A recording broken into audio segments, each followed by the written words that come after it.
So there's this game coming out, later 2020, everyone's talking about it, it just had a huge presence at PAX and is pretty much unanimously considered to be the coolest game there. I think everyone knows what game we're talking about. Yup, that's right, Dunk Lords, baby. This game is so sick. It's a return to form to the NBA Jam style of arcade basketball gameplay with beat 'em up elements and an RPG economy system where you buy new perks in the middle of the quarters. Oh my god, this game is amazing. I played it at PAX last year, loved it. I'm gonna play it at PAX again this year. I'm gonna love it again. Oh yeah, there's also this game called Animal Crossing coming out. I'm pretty sure it was at PAX too. I don't really remember. Seriously, for the past couple of big Nintendo releases, I've made a video talking about why that game could be a 10 out of 10 game. And I'm gonna do it again for Animal Crossing because it's just something I like to do. I don't know, it's pretty fun, and it gets me excited for said release. And I'm obviously already really excited for Animal Crossing, as I'm pretty sure everyone is, but there's a couple of things I don't think people are talking about when it comes to said anticipation for Animal Crossing New Horizons. And these couple of things could, in my opinion, boost this game from being a really solid title to a true masterpiece. I have a list of a bunch of these reasons, so I'm just gonna get through them pretty fast. The first reason why Animal Crossing New Horizons could be better than everyone thinks is because there are still some mystery characters in the game. There are some Animal Crossing staple characters that have just not been shown off yet at all. We've seen very little of KK Slider. I believe there's one gameplay clip where he's kind of in the background, and there was a clip in the direct where someone tried to call him into the town, but they couldn't. Will Club LOL even be back in the game at all? Or will we see a return to the Roost or something like that? On top of that, we don't know anything about Tortimer in this game. Tortimer has arguably been one of the most important characters in the entire Animal Crossing franchise. I'm not going to get into it here because I'm assuming most people who are watching this video already know exactly who he is. But last we saw him in Animal Crossing New Leaf, he had retired from his job as the mayor, because obviously you were the mayor in that game, and so he wasn't in the town, and he actually lived on, wait for it, his own personal island. I'm sure most of you know that Tortimer's Island was a huge part of that game, and I mean, this goes without saying.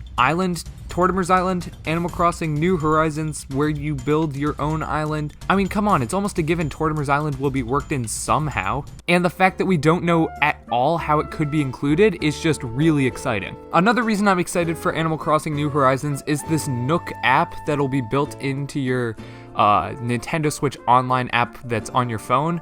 I believe it was called NookLink, and basically I kind of somewhat predicted this something like 4 or 5 months ago. Okay, editor's note, I was way off. This came out in July. Oh my goodness, time flies. I spent hours brainstorming and conceptualizing what this Animal Crossing New Horizons Link app could be, and the final result that I came up with got me and a ton of other people excited for this possibility. And now seeing that they're actually doing it, hopefully they incorporate some of what was in my video just because it was so cool.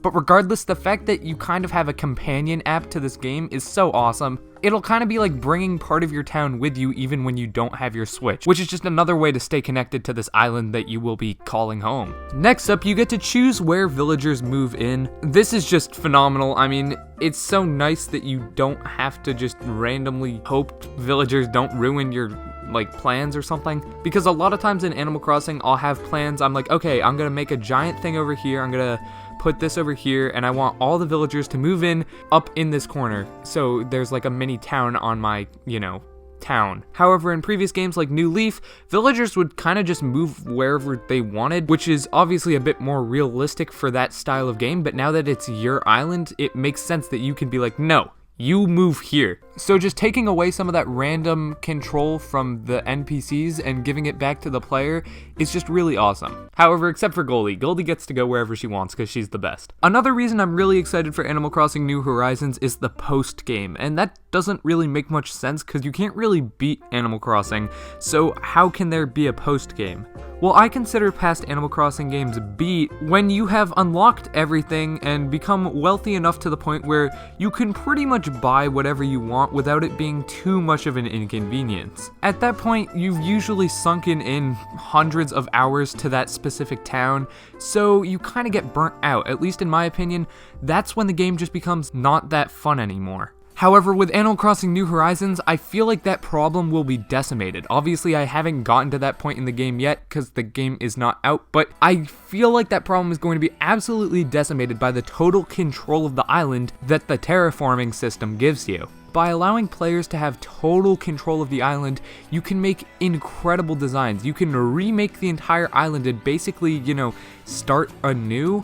That doesn't really make much sense, but you can make like a completely new layout of your island. You can put a lake over here and fill in the lake over there and create a brand new river. You can make a giant maze out of cliffs and stuff. There's so much option here that I feel like you'll never truly be bored. Whereas in games like New Leaf, once you reach a point of like kind of God mode where you have as much money as you could ever want, those games just get unfun. With New Horizons giving you total control, holy crap, this game is like infinitely replayable, it seems like. There's so many other things that make me ridiculously excited for Animal Crossing New Horizons, but the final thing I really want to mention is the music. We only have one music track from the game right now. We've heard others in the background of various commercials or directs and whatnot, but the main theme is what it's being called now, is the only thing we truly have uncut, and even then it's only like 1 or 2 minutes of it without the sound effects.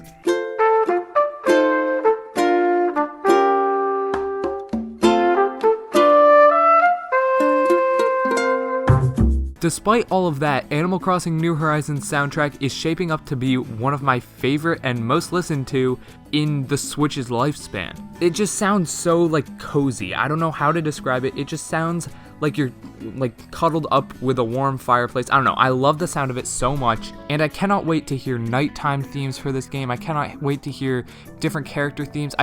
Everything about the soundtrack of this game has me almost as excited for the soundtrack to release on YouTube than for Nintendo to actually release the game itself, which is something I don't think I've ever been able to say about a game before. Hopefully Nintendo just doesn't copyright strike all the, people who try and upload it.